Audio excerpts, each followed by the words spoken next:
En esta práctica vamos a medir la presión de vapor del agua a altas temperaturas y veremos conceptos relacionados. Un líquido en un recipiente abierto irá pasando a fase gaseosa por evaporación y ese vapor se difundirá con el aire. Si en el recipiente abierto pudiéramos observar lo que ocurre en el interior del líquido, veríamos que hay un movimiento continuo de las moléculas.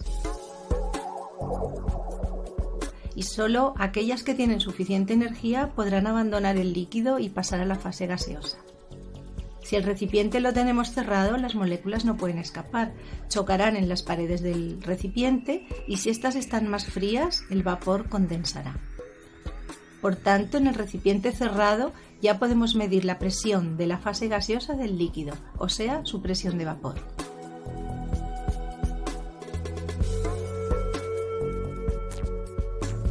En definitiva, en el recipiente abierto hay un paso lento a fase gaseosa y hay por tanto evaporación. En el cerrado hay una vaporización medible. Cuando el número de moléculas que vaporizan se iguala con el número de las que condensan, se alcanza el equilibrio y la presión de vapor es la máxima o de saturación. Esta es constante siempre que no cambiemos la temperatura.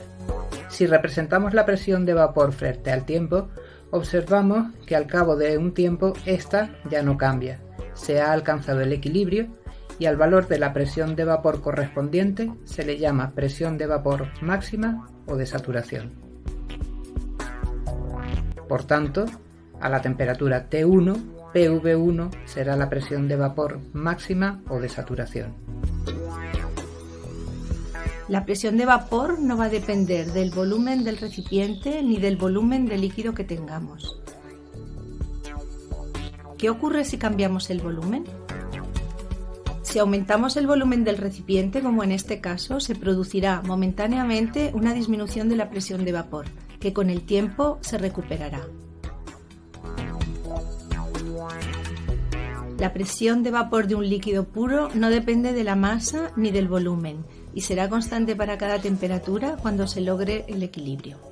En el laboratorio vamos a usar este aparato para medir la presión de vapor del agua a altas temperaturas.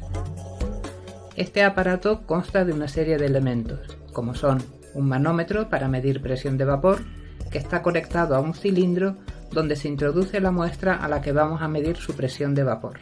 Tendremos también una fuente de calor, en este caso será una resistencia eléctrica, y usaremos también un termómetro. Para el llenado con la muestra, en este caso agua destilada, se quitará la tuerca correspondiente del cilindro, se llenará completamente y se cerrará la tuerca con fuerza. Para tener una lectura más precisa de la temperatura, pondremos pasta conductora al termómetro que se introduce en un orificio del cilindro y encenderemos la fuente de calor.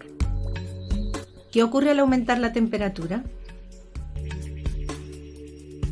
Al calentar, mayor número de moléculas pasarán a fase gaseosa y la presión de vapor será mayor que al inicio.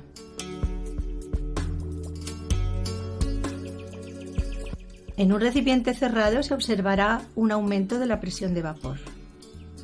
El calor transmitido al cilindro irá aumentando la temperatura del agua y por tanto la presión de vapor del agua en su interior.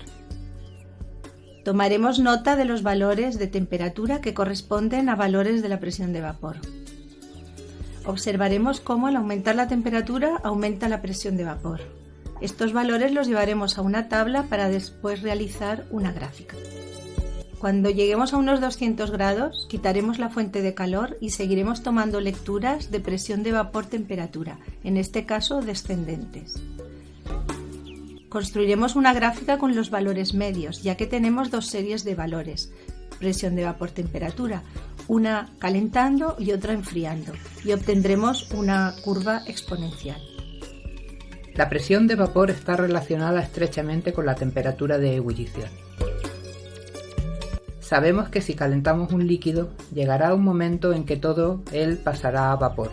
Cuando el líquido iguala su valor de presión de vapor a la presión que soporta, a la temperatura que esto sucede se le llama temperatura de ebullición y se dice que el líquido hierve. Por tanto, la temperatura de ebullición depende de la presión. Si la presión soportada es una atmósfera, la temperatura se denomina temperatura de ebullición normal.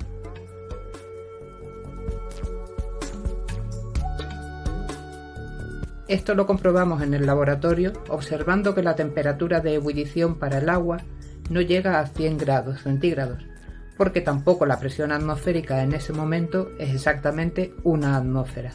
En esta práctica se hallará también el calor latente de vaporización del agua. Si calentamos el líquido, el calor suministrado aumentará la temperatura del líquido, solo hasta cierta temperatura, la temperatura de ebullición. Aunque sigamos suministrando calor, no se traduce en un aumento de la temperatura del líquido. El calor se está usando en convertir líquido en vapor. Llegará un momento en que todo el líquido habrá pasado a la fase gaseosa y si seguimos aportando calor, el vapor aumentará su temperatura. Al calor suministrado para cambiar de estado sin cambiar la temperatura es lo que se llama calor latente de vaporización. El calor latente de vaporización se relaciona también con la combustión. En la combustión obtenemos gases, generalmente dióxido de carbono y vapor de agua, y un calor por unidad de masa o volumen denominado poder calorífico. Si el agua obtenida en la combustión la dejamos en estado gaseoso, hablaremos de poder calorífico inferior. Si consideramos el agua en estado líquido en los cálculos de poder calorífico, tendremos un valor mayor o poder calorífico superior. La diferencia entre ambos poderes es precisamente el calor latente de vaporización del agua.